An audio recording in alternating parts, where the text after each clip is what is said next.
Hey guys, I am here with my review for The Empire Strikes Back. Yeah!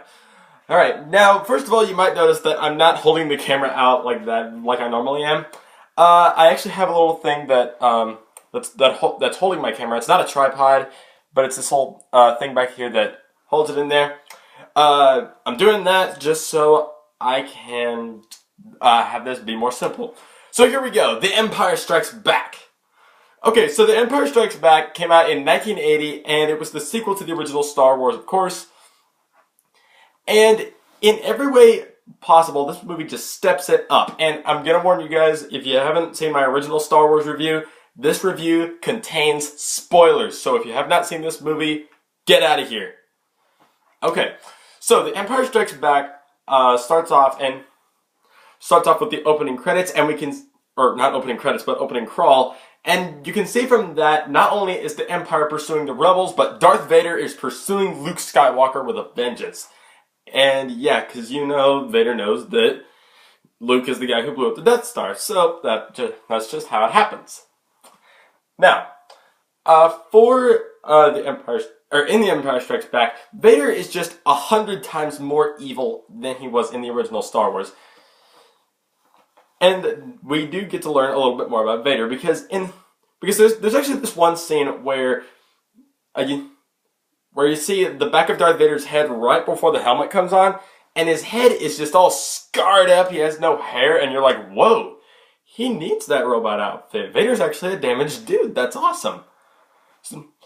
And the thing about Vader pursuing Luke, that was one of the changes that I hated for the DVD version, because generally, for the most part, I had no problems with the changes they made to the special edition of The Empire Strikes Back.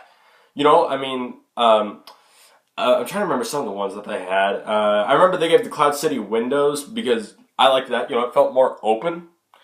But in the special edition, he switched to the actor who played the Emperor with Ian McDiarmid, the guy who played him in Return of the Jedi and the Star Wars prequels, which you would think would make sense, except he changed the dialogue. And yeah, that was stupid. Okay, so the rebels are all hanging out on Hoth. It's an ice planet, and no one's going to find them there until, the Empire does. Now, The Empire Strikes Back has a couple of my favorite moments in movie history. One of those is the scene at the beginning where Luke's hanging upside down in the Wampa Cave. He's hanging there, and his lightsaber is completely out of reach. And this is the part where we can see that Luke is actually using the Force, and he's on his way to being a Jedi. Now, Luke just reaches over, and you see the lightsaber creep up out of the snow, and then it pops back into his hand, and he's back in business. Rock on, Luke! Alright, so then at that point, he's on his way back, but then we get that awesome scene with the Force Spirit form of Obi-Wan, and he tells Luke, "You will go to the Dagobah system. There you will learn from Yoda, the Jedi Master who instructed me." Now that is some awesome dialogue right there. Luke is going to learn from a Jedi Master. But I'll get to Yoda in just a sec. Alright, so now the Empire is strolling up with their AT-AT walkers, and this is one of the best scenes in the movie, the Battle of Hoth. You see Luke and the other rebels coming up in their snow speeders, and they're just taking out these walkers. That is just awesome. I love it. And then, the rebels have to evacuate Hoth, but then this is actually a good way to separate each other, because Han, Leia, Chewie, and 3PO, they have to escape the Empire, and Luke has to go train with Yoda. Now, the movie's actually set up to the point where you see Yoda, you don't know that he's a Jedi, let alone a Jedi Master. Because Yoda is just a really cool character, and I love him, but the thing about Yoda is that, hold on, let me rephrase this. Luke actually tells Yoda, he's like, "I'm not afraid, I can do this." And Yoda goes, "You will be. You will be." Alright, so while Luke is training with Yoda himself, the one who trained Obi-Wan Kenobi, Han, Leia, Chewie, and all them, they are in Bespin hanging out with Lando Calrissian, who is played by Billy Dee Williams. And Lando is just awesome, dude. Now, not only is Han Solo a cool character, but we've also or a cool smuggler character, but now we've got another one? This is just awesome. And what are friends for but to invite Han, Leia, and all them to just a lunch and to hang out, just chill. But Vader's there, and of course Lando betrays him. Now everyone gives Lando crap for this, but you don't know what Vader told Lando. So because Lando tells them that they arrived before, that Vader and the Empire arrived before they did. So, there you go. And actually, it was Boba Fett. Boba Fett was the one that found Han and told Vader where he was. And now, and so why does Vader want Han? Well, to torture him, of course. Why? Because Luke will get visions of that, and then Luke will come to Luke will come to Vader. That's all Vader wants. Everything Vader does in this movie is all to get Luke Skywalker. And so, during Luke's training, Luke's getting visions of his friends being tortured, and he tells Yoda, he's like, I gotta go, I gotta help him. But Luke fails miserably because Yoda tells him, don't do it, you're gonna make it worse. And then you see the Force Spirit form of Obi-Wan, and he's like, yeah, listen to him, stay here and finish your training. And Luke tells him, I'll be back to finish the training, don't worry, I will. But Luke failed.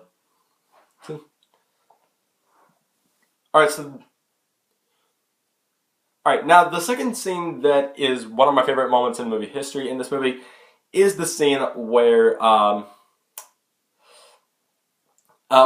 is going to get frozen in carbonite, because Han's getting ready to get frozen, Chewie's just freaking out, he's throwing stormtroopers, whoa! But then Han's like, Chewie, stop it, this won't help me, this is not going to help me. And then at that point, Han and Leia kiss because they're never going to see each other again, and then grasp this is awesome. Leia tells Han, she's like, I love you, and Han Solo responds, I know. One of the best moments ever made. And this is actually... Is my camera moving? Oh, hold on, guys.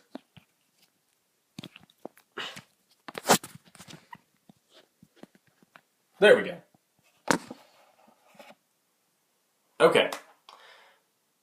Now, in the script, Han was actually supposed to say, I love you too, but Harrison Ford was like, I don't think Han Solo would say that, so I'm going with I know. Director was like, yep, I'm not George Lucas, we're keeping it.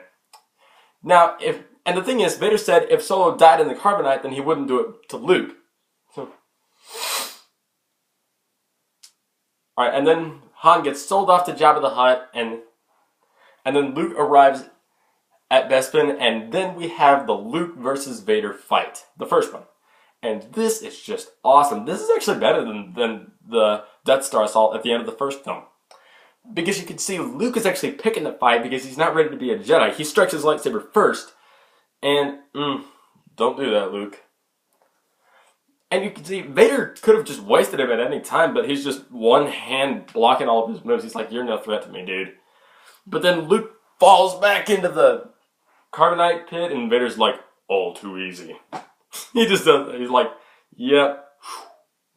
But then Luke just pops right out, and there's this scene where Vader's just like, okay, enough of this. I'm just swinging at you now. I'm going to cut something off. And he did. Luke loses his right hand. Okay, so Han got sold off to a bounty hunter and frozen in carbonite, and now Luke loses his right hand. Can this day get any worse? Yeah, it's about to. This is the point where Vader's like, okay, no more fooling around. This is what you need to know. And this is the plot twist that everybody remembers, and it still makes my jaw drop to this day. Vader tells Luke, I am your father. And the way that music just cues up with the Imperial March, you're like, he ain't bluffing, man.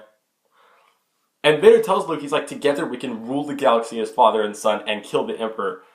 But then Luke just lets go. He's like, I'm out. Because that's and then he falls. And that is the smartest decision he's made in this movie. Because he has just whined, he's failed Yoda's test, but that was a good move. But now, we get to the part that really kind of confuses me, and that's the ending. First of all, Luke gets a new hand, and that's always cool. But then it ends on a cliffhanger. They're all standing together looking at a galaxy within a galaxy. And then it ends. You're like, are you kidding me? Nope, they kid you not. That was the end. See you in 3 years. So in the end, The Empire Strikes Back is just an awesome movie. Definitely not my favorite Star Wars movie, but it is a great one, and The Empire Strikes Back is gonna get an A+. So as usual, guys, thank you all for watching, and if you like this, then please hit that like button, comment, favorite, and hit that subscribe button, and join the Jolinator Club. Chest bump.